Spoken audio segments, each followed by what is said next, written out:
Hi hello வணக்கம், இது உங்கள் சிவி ஜோன். எல்லாரும் எப்படி இருக்கீங்க? காலை வணக்கம் எல்லோருக்கும், இனிய கிறிஸ்மஸ் தின நல்வாழ்த்துக்கள். பார்த்தீங்களா, அதுக்காக தான் நான் ரெட் கலரில் போட்டு வந்திருக்கேன், கிறிஸ்மஸ் அப்படின்ற ஒரு காரணத்தினால. ஸோ இன்னைக்கு பார்த்தீங்கன்னா சூப்பரான ஒரு சம்பவம் இப்போ தான் லைவில் நடந்துச்சு. யார் அந்த சாண்டா வரதுக்கு முன்னாடி கிறிஸ்மஸ்க்கு எனக்கு வந்து நீங்கள் என்ன பண்ண போகிறீங்கன்னா, எனக்கு கிஃப்ட் பண்ண போகிறீங்க. நம்மளுடைய சேனலை சப்ஸ்கிரைப் பண்ணி பார்க்க போகிறீங்க. எல்லாருமே அதை தான் பண்ணிகிட்டு இருக்கோம். சப்ஸ்கிரைப் பண்ணுங்க, கமெண்ட்டும் லைக்கையும் போட்டு எனக்கு கிஃப்ட் பண்ணுங்கள், சரிங்களா? ஸோ நம்மளோட சேனல் 1,00,000 சப்ஸ்கிரைபரை வந்து ரீச் பண்ண போகுது உங்களோட தயவால். சரி, இப்போ வாங்க லைவில் பார்த்தீங்கன்னா சம்பவம் போச்சு. சாண்டா உள்ளே என்ட்ரி கொடுக்குறாரு. தாத்தா வர்றாரு, செதற விட போகிறாரு, அந்த பாட்டை போட்டு விட்டாங்க. எல்லாருக்கும் ஒரே ஷாக்கு. அதே மாதிரி நம்ம சௌந்தர்யா தான் என்ட்ரி. ஏன்னா ஒரே ஒரு ஸ்டெப்பில் வந்துட்டு காமிச்சு கொடுத்துறாங்க. அந்த ஸ்டெப்பு மட்டும் போடாமல் வந்தால் சௌந்தர்யான்னு தெரிஞ்சிருக்காது. ரைட், உள்ளே வராங்க, வந்துட்டு இந்த பக்கம் அந்த பக்கம் ஓடுறாங்க. தெரியல, சௌந்தர்யா வந்துட்டு ஒரு டிஃப்ரெண்ட்டான ஒரு பர்சன், யூனிக்கான ஒரு பர்சன். அவங்க வந்துட்டு என்ன எப்போ எது பண்ணுவாங்கன்னு தெரியாது, ஆனால் ஒரு ஏதோ ஒன்று பண்ணுவாங்க.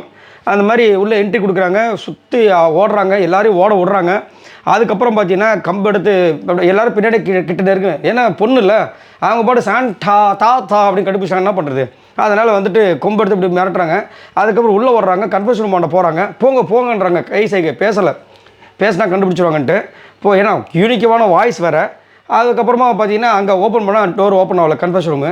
அதுக்கப்புறம் பார்த்தா பிக் பாஸ் வந்துட்டு சாண்டா உங்களுக்குலாம் வந்துட்டு ஸ்டோர் ரூமில் வந்து கிஃப்ட் வச்சுருக்காங்க பாருங்கன்றாங்க. பார்த்தா உள்ள எல்லாருக்கும் புது ட்ரெஸ்ஸு. அதுக்கப்புறம் வராங்க, சாண்டாவை வந்துட்டு யார் நம்ம திவ்யா கட்டி பிடிக்கிறாங்க. உடனே சாண்டாவை டார்ச்சர் பண்ணாதீங்க அப்படின்ட்டாங்க. ஏதாவது நியூஸ் கேட்டாங்கன்னா நைஸாக போய்ட்டு அதுக்காக.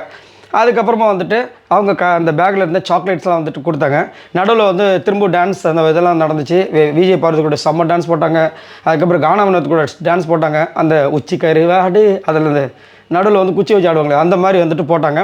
அதுக்கப்புறம் எல்லா கிஃப்ட்டையும் கொடுத்துட்டு திரும்ப அந்த பாட்டு போட்டாங்க. அப்படியே வந்துட்டு எல்லாருக்கும் வந்து பாய் சொல்லிட்டு அப்படியே கிளம்பிட்டாங்க. அதுவும் கண்டுபிடிச்சிட்டாங்க இது வந்து லேடி சாண்டா அப்படின்ட்டு. அதுக்கப்புறமா இப்படின்னு கை காமிச்சாங்க. அங்கே ஒரு கிஃப்ட் இருந்துச்சு.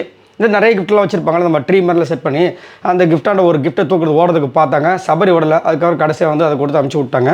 ஸோ வந்தார்கள் சென்றார்கள், முடிந்து விட்டது. என்னையா இது, எவ்வளோ பெரிய ஆள் சௌந்தர்யா, ரன்னரில் வந்தவங்க இப்படி வந்து சாண்டாவாக மாறி இன்னும் அசால்ட்டு பண்ணிகிட்டு இருக்காங்களே. ஆனால் கொடுமை என்னென்னா, யார் இந்த சாண்டான்னு சொல்லிட்டு அதை கண்டுபிடிக்கிறதுக்கு அந்த விடை வர்றதுக்கு முன்னாடி பின்னாடியே வருது. நான் தான் சௌந்தர்யான்னு சொல்லிட்டு பின்னாடியே வருது விடை. ரைட். ஸோ இதை பற்றி உங்களோட கருத்துக்களை சொல்லி, யாருக்கு தான் சௌந்தர்யா ரொம்ப பிடிக்கும்? எனக்கு சௌந்தர்யா ரொம்ப பிடிக்கும்.